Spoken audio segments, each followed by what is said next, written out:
Memasuki hari keempat Ponpes Buduran yang ambruk, proses evakuasi masih dilakukan. 5 orang ditemukan dalam kondisi meninggal dunia.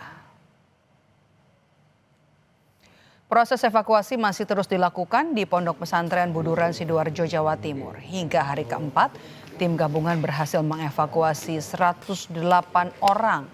5 diantaranya meninggal dunia. Sementara 103 orang masih menjalani perawatan di rumah sakit.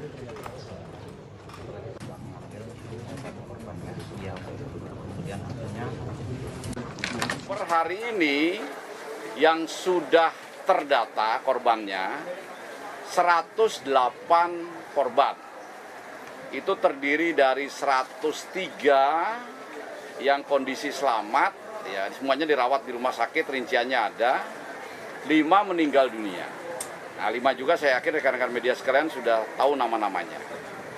Nah, sekarang yang masih hilang, yang ada datanya, yang ada fotonya, itu sementara terdata 59 orang.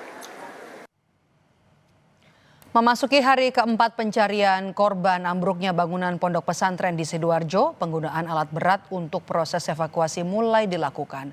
Hal ini diungkap Menteri Koordinator Pembangunan Manusia dan Kebudayaan Pratikno usai keluarga santri menyetujui penggunaan alat berat.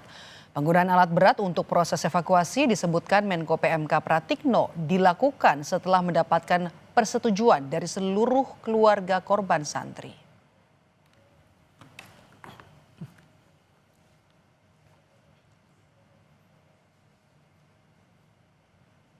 Saudara, memperingati HUT ke-80 TNI Angkatan Laut sukses